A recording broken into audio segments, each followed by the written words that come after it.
Wisnu menatap cermin besar di kamarnya. Jas hitam elegan yang ia kenakan jatuh sempurna di tubuhnya, dasi sutra abu-abu membalut leher, dan sepatu kulit yang dipoles hingga berkilau. Usianya sudah 34 tahun, cukup matang, namun sorot matanya masih memancarkan semangat seorang pria yang penuh energi. Hari ini adalah hari yang ditunggu-tunggu. Hari di mana ia resmi menikahi wanita yang berhasil merebut hatinya, Hana. Wisnu bukan pria sembarangan. Dari kecil ia hidup dalam keluarga sederhana. Ayahnya seorang guru SMP, ibunya ibu rumah tangga. Hidup mereka pas-pasan, bahkan kadang harus berhemat untuk sekadar membeli lauk tambahan di meja makan. Tapi sejak muda, Wisnu sudah bertekad, ia ingin keluar dari lingkaran kemiskinan itu. Kerja keras, tekad, dan ketekunan membuat Wisnu berhasil membangun kerajaan bisnis properti. Ia memulai dari menjual rumah kecil-kecilan, lalu beranjak ke perumahan klaster, hingga akhirnya menjadi pengembang besar. Kini ia memiliki perusahaan dengan ratusan karyawan. Hartanya berlimpah, rumahnya megah, mobil mewah berjejer di garasi, tabungan dan investasi tak terhitung. Namun, di balik semua itu ada kekosongan. Ia belum memiliki pendamping hidup. Pertemuannya dengan Hana bagaikan takdir. Hana adalah gadis cantik berusia 27 tahun, berwajah manis dengan kulit bersih, mata yang bercahaya, dan senyum yang mampu meluluhkan hati siapapun yang melihatnya. Mereka pertama kali bertemu di sebuah gala dinner perusahaan. Hana saat itu hadir menemani temannya yang bekerja sebagai event organizer. Wisnu, yang biasanya tidak mudah tertarik pada perempuan, langsung terkesima ketika melihat Hana tersenyum sambil menuangkan minuman untuk tamu. Percakapan singkat malam itu menjadi awal dari sebuah hubungan. Wisnu mengajak Hana makan malam di restoran, lalu jalan-jalan ke Bali, hingga akhirnya mereka semakin dekat. Hana tampak lembut, perhatian, dan selalu mampu membuat Wisnu merasa nyaman. Namun, ada satu hal yang tidak disadari Wisnu. Sejak awal, Hana hanya melihat dirinya sebagai jalan pintas menuju kemewahan. Hana berasal dari keluarga biasa. Ayahnya pensiunan pegawai negeri, ibunya ibu rumah tangga. Sejak lulus kuliah, ia bekerja di butik kecil dengan gaji pas-pasan. Hidupnya sederhana, bahkan seringkali merasa minder jika melihat teman-temannya yang bisa pamer tas branded, liburan ke luar negeri, atau nongkrong di kafe mahal. Saat mengenal Wisnu, Hana melihat kesempatan emas. Ia tak butuh waktu lama untuk tahu siapa sebenarnya pria yang mendekatinya. Nama Wisnu cukup dikenal di dunia bisnis, wajahnya beberapa kali muncul di majalah ekonomi, bahkan ada liputan khusus tentang kesuksesannya di televisi. Dalam hati, Hana tersenyum penuh rencana. Akhirnya, jalanku terbuka. Kalau aku menikah dengannya, aku tak perlu lagi susah payah kerja. Hidupku akan penuh harta. Maka ketika Wisnu serius mendekatinya, Hana tidak berpikir panjang. Ia memainkan perannya dengan sempurna. Ia bersikap lembut, penuh perhatian, pura-pura kagum dengan cerita Wisnu tentang kerja kerasnya. Semua itu membuat Wisnu semakin yakin, inilah wanita yang akan menemaninya seumur hidup. Lamaran berlangsung sederhana namun penuh haru. Wisnu datang bersama keluarganya, membawa cincin berlian dan seserahan mewah.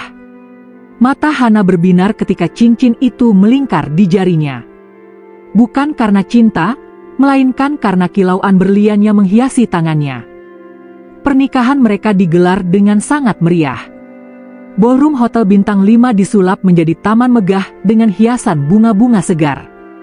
Undangan mencapai ratusan orang, rekan bisnis, pejabat, tokoh masyarakat, hingga selebritas. Media meliput, memuji betapa serasinya pasangan itu. Wisnu mengenakan jas pengantin putih, sementara Hana tampil anggun dengan gaun panjang bertabur kristal Swarovski. Tamu-tamu berdecak kagum. Pasangan idaman, bisik seseorang. Beruntung sekali Hana bisa menikah dengan pengusaha sukses seperti Wisnu, timpal yang lain.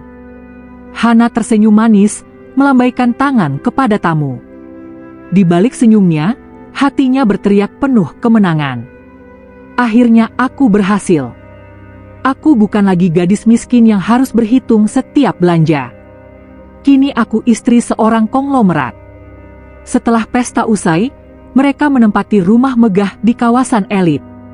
3 lantai, arsitektur modern, kolam renang, taman, dan garasi berisi mobil mewah. Hana merasa hidupnya kini sempurna. Ia menghabiskan hari-harinya dengan belanja, nongkrong bersama teman sosialita, spa, dan jalan-jalan. Semua yang diinginkan tersedia. Wisnu bahagia melihat istrinya tersenyum. Ia bekerja keras di kantor, pulang larut malam, tapi selalu berusaha membawa hadiah kecil untuk Hana. Bunga, parfum, perhiasan. Ia ingin membuktikan bahwa ia suami yang mencintai dengan sepenuh hati. Namun, seiring waktu, Wisnu mulai menyadari sesuatu. Setiap kali ia pulang lelah, Hana hanya sekilas menyapanya lalu sibuk dengan ponsel. Saat ia ingin bercerita tentang rencana bisnis jangka panjang, Hana menimpali dengan malas.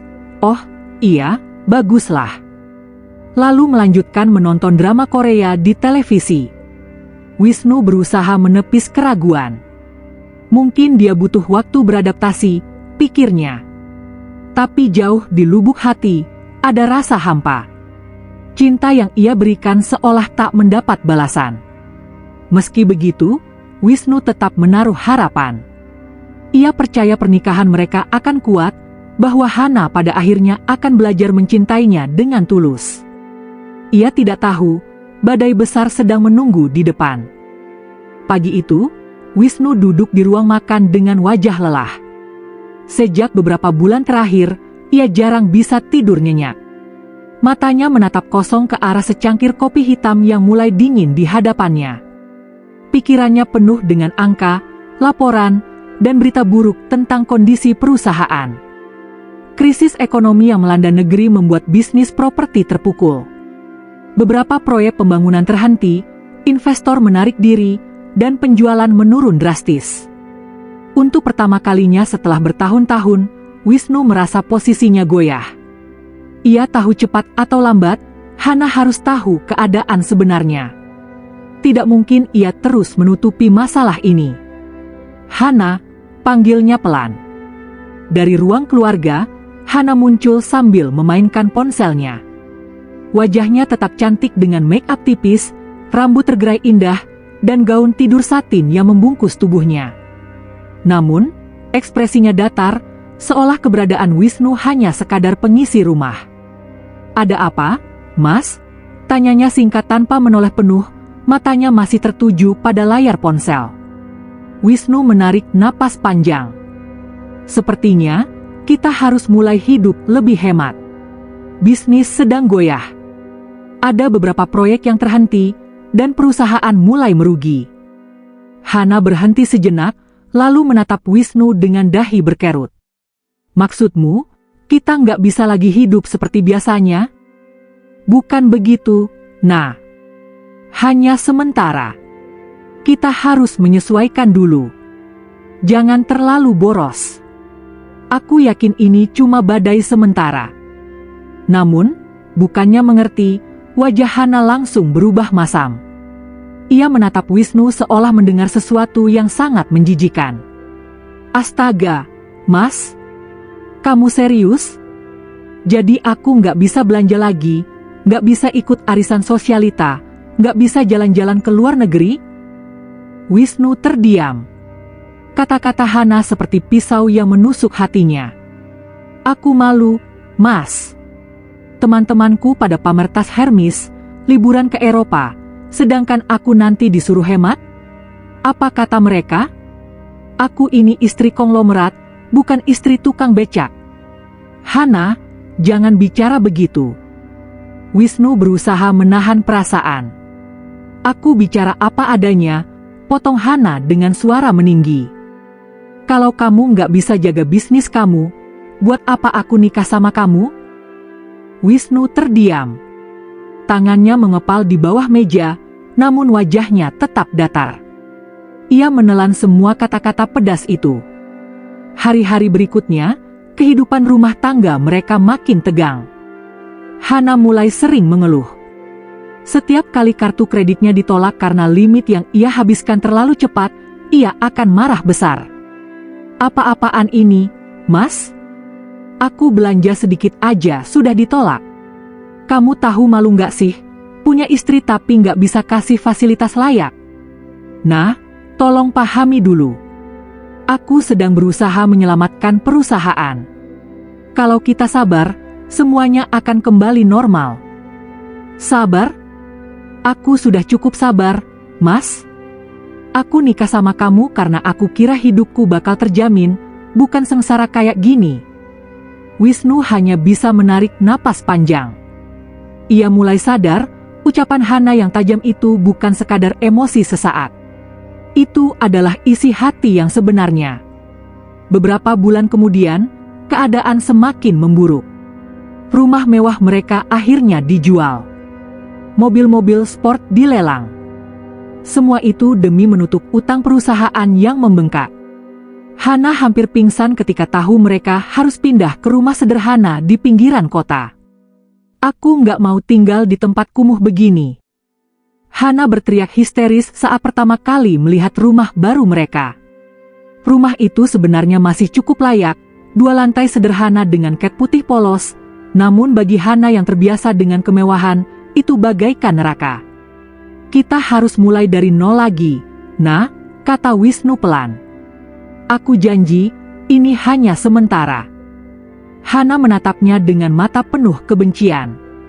"Sementara atau selamanya, aku nggak peduli. Yang jelas aku nggak mau hidup sengsara."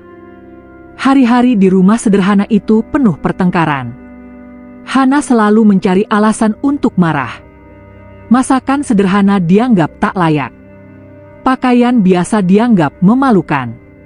Ia jarang berada di rumah, lebih sering keluar berdandan rapi entah kemana. Wisnu mulai curiga. Ia perhatikan Hana semakin sering pulang larut malam, kadang bahkan tidak memberi kabar. Saat ditanya, jawabannya selalu ketus. "Aku butuh hiburan, Mas. Aku stres tinggal di rumah kecil ini." Wisnu mencoba menahan emosi. Hatinya remuk, tapi ia memilih diam. Dalam hati, ia bertanya-tanya, apakah semua yang ia bangun selama ini sia-sia? Apakah cintanya benar-benar tidak ada artinya bagi Hana? Puncaknya terjadi suatu malam. Hana pulang dengan wajah lelah, namun bukan kelelahan biasa. Ada rona berbeda di wajahnya, semacam kepuasan yang tidak bisa ia sembunyikan. Wisnu menatapnya tajam. "Kamu kemana, Hana?" "Ya keluar sama teman-teman," jawab Hana singkat sambil membuka sepatu. "Teman-teman? Teman yang mana? Kenapa kamu pulang hampir tengah malam?" Hana menoleh dengan tatapan menantang. "Aku nggak perlu lapor ke kamu tiap kali keluar, kan? Kamu pikir kamu siapa?" Wisnu menahan diri sekuat tenaga. Ia tahu ada sesuatu yang disembunyikan Hana. Dan hatinya semakin sakit setiap kali mendengar ucapan istrinya. Malam itu, Wisnu tidak bisa tidur. Ia duduk di ruang tamu, menatap kosong ke arah gelap, sambil memikirkan jalan hidupnya. Cinta yang ia berikan selama ini seakan tak ada artinya. Ia yang dulu berpikir menikah akan memberi ketenangan, justru merasa hidupnya semakin hampa. Dan di lubuk hatinya, sebuah tekad mulai tumbuh.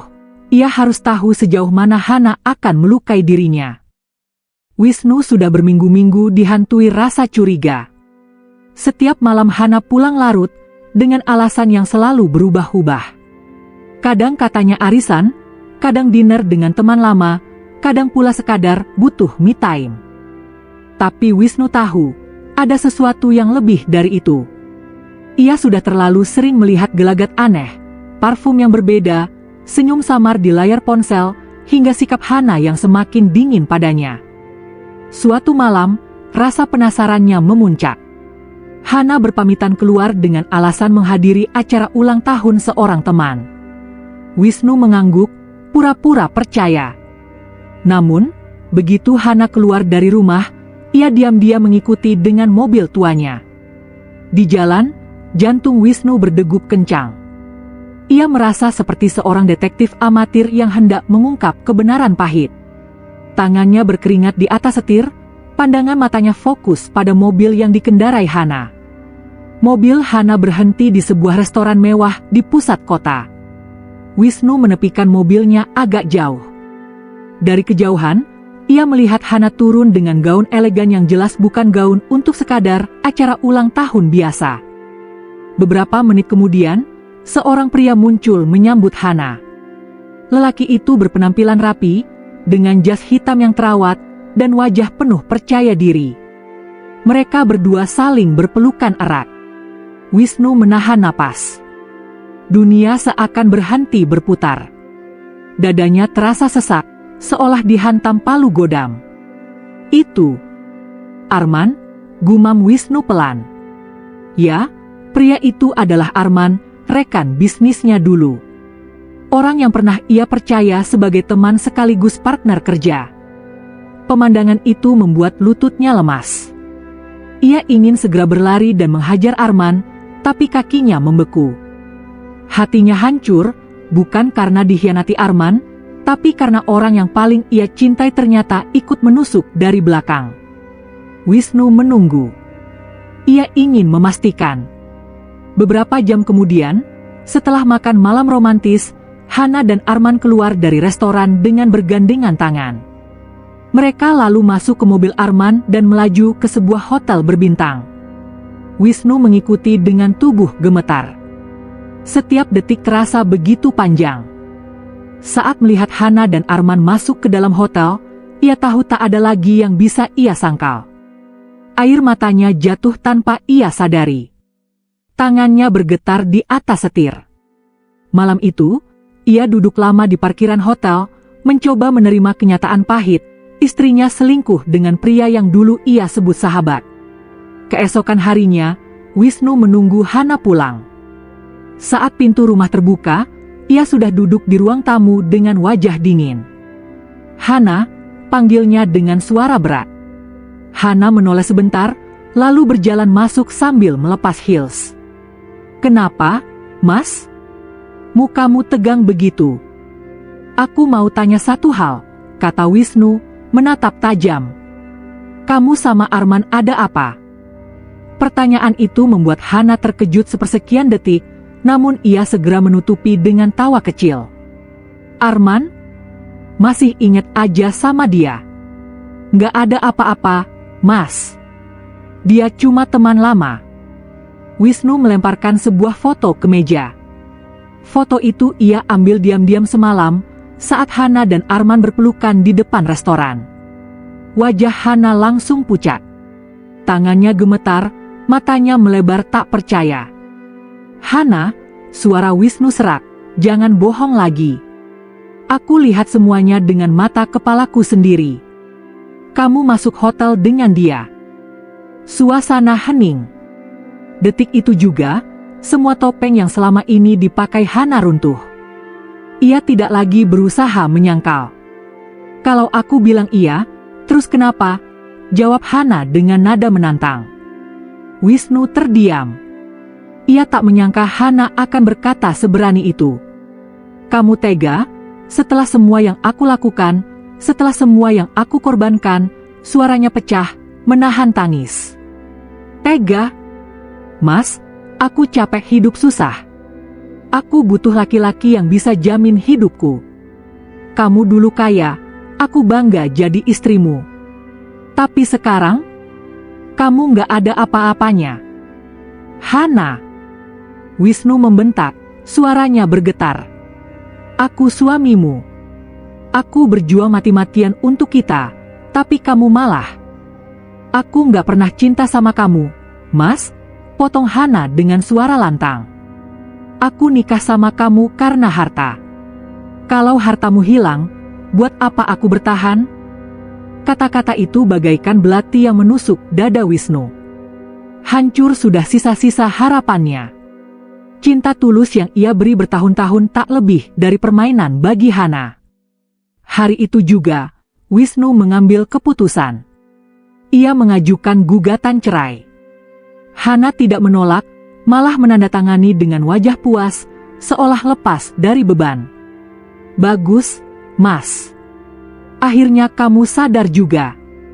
Aku bebas sekarang." Kalimat itu menjadi pukulan terakhir bagi Wisnu. Ia hanya menatap Hana dengan mata merah, lalu berbalik meninggalkan rumah. Beberapa minggu kemudian, perceraian mereka resmi diputuskan. Hana pergi bersama Arman, melanjutkan hidup dengan kemewahan semu yang ia dambakan. Sedangkan Wisnu kembali sendiri dengan sisa luka di hatinya. Namun, meski hancur, Wisnu tahu satu hal, ia tidak boleh kalah. Ia harus bangkit, meski sendirian. Hari-hari setelah perceraian terasa berat bagi Wisnu. Rumah yang dulunya penuh dengan suara Hana kini sunyi. Namun di balik kesepian itu, Wisnu justru menemukan ketenangan baru. Tak ada lagi teriakan, tak ada lagi hinaan. Yang tersisa hanyalah ruang luas untuk berpikir dan merencanakan langkah berikutnya. Malam-malam ia habiskan di ruang kerjanya, menatap dokumen-dokumen perusahaan. Tidak, ia sebenarnya tidak pernah bangkrut. Bisnisnya tetap berdiri kokoh, bahkan berkembang pesat di bawah pengelolaan diam-diamnya. Ia hanya membuat Hana percaya bahwa ia jatuh miskin demi menguji hati sang istri. Dan kini, kebenaran itu menjadi senjata. Beberapa bulan berlalu. Hana tampak hidup bahagia bersama Arman. Mereka sering terlihat menghadiri pesta, memamerkan foto-foto liburan mewah di media sosial, seolah hidup sempurna. Namun perlahan, retakan mulai terlihat. Arman ternyata bukan pria yang setia. Ia kasar, egois, dan hanya memanfaatkan Hana untuk kepuasan sesaat. Hana mulai merasakan pahitnya berada di sisi lelaki yang tak pernah benar-benar mencintainya. Di balik layar, Wisnu hanya mengamati.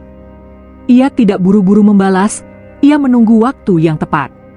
Kesempatan itu datang saat perusahaan Wisnu, Nusantara Group, mengadakan acara ulang tahun perusahaan ke-20.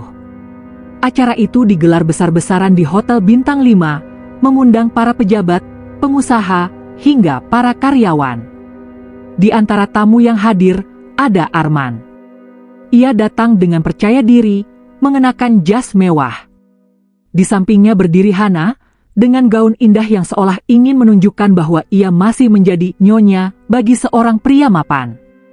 Hana tidak menyangka malam itu akan menjadi malam paling kelam dalam hidupnya. Acara dimulai dengan sambutan para petinggi perusahaan. Lalu, pembawa acara mengumumkan dengan lantang. "Hadirin sekalian, mari kita sambut pemilik sekaligus CEO Nusantara Group, Bapak Wisnu Adi Pratama." Seluruh ruangan bertepuk tangan meriah. Hana terbelalak. Ia hampir tak percaya dengan nama yang baru saja disebut. Dari belakang panggung, Wisnu melangkah dengan wibawa. Mengenakan setelan jas hitam elegan, wajahnya tenang namun penuh harisma. Seluruh mata tertuju padanya. Hana terpaku di tempat duduknya. Tubuhnya bergetar hebat. "Itu Wisnu?" gumamnya lirih, nyaris tak terdengar. Arman menatapnya dengan wajah kaku. Ia pun tak menyangka bahwa pria yang selama ini ia kira bangkrut ternyata adalah pemilik perusahaan tempat ia bekerja. Wisnu berdiri di podium. Senyumnya tipis, matanya menyapu hadirin, lalu berhenti sejenak pada Hana dan Arman. Ada kilatan dingin yang membuat mereka tak nyaman. "Terima kasih kepada semua yang hadir malam ini," ujar Wisnu lantang. 20 tahun bukan perjalanan singkat. Banyak rintangan yang kami hadapi, tapi berkat kerja keras dan kejujuran, perusahaan ini tetap berdiri. Kata kejujuran ia ucapkan dengan penekanan, seakan anak panah yang diarahkan tepat ke dada Hana. Setelah pidato selesai, tamu-tamu bersorak. Musik kembali diputar, pesta berlanjut. Tapi Hana tidak bisa menikmati apapun. Napasnya memburu, wajahnya pucat pasi. Ia berusaha mendekati Wisnu, tapi langkahnya berat. "Mas?" "Wisnu," panggilnya pelan, begitu berhasil menyusul ke sudut ruangan. Wisnu menoleh sekilas, tatapannya dingin. "Ada apa, Hana?" Air mata Hana jatuh seketika. "Mas, maafkan aku. Aku salah. Aku buta karena harta. Aku masih cinta sama Mas." Wisnu menatapnya lama, sebelum akhirnya tersenyum getir. "Cinta? Kamu bahkan yang bilang sendiri waktu itu, kamu gak pernah cinta sama aku. Kamu cuma butuh hartaku. Sekarang setelah tahu aku masih punya segalanya, baru kamu datang lagi? Mas, aku hilaf. Aku salah. Tolong beri aku kesempatan lagi." Hana terisak, mencoba meraih tangan Wisnu. Namun Wisnu menarik tangannya. "Kesempatan itu sudah kamu buang dengan tanganmu sendiri, Hana. Kamu pilih jalanmu, sekarang tanggung sendiri akibatnya." Hana tersungkur, menangis di lantai. Di sisi lain, Arman datang dengan wajah gelisah. Ia tahu posisinya terancam. "Wisnu, dengar dulu. Semua ini cuma salah paham. Aku dan Hana." "Cukup, Arman." Suara Wisnu meninggi, tegas. "Kamu dulu aku percaya sebagai sahabat, tapi kamu balas dengan menusuk dari belakang. Sekarang kamu kerja di bawah perusahaanku, dan aku punya kuasa penuh atas nasibmu." Arman tercekat, keringat dingin mengalir. Ia sadar, semua jalan keluar sudah tertutup. Keramaian pesta terus berlangsung, tapi di sudut ruangan itu dunia Hana runtuh. Semua orang mulai berbisik, melihat Hana menangis di lantai, sementara Wisnu berdiri tegak penuh wibawa. Hana ingin berteriak, ingin membalik keadaan, tapi tak ada lagi yang bisa ia lakukan. Ia kehilangan segalanya, rumah, status, harga diri, bahkan pria yang dulu ia hina. Sementara Wisnu, dengan langkah mantap, meninggalkan Hana dan Arman di belakang. Ia tahu, pembalasannya sudah tuntas.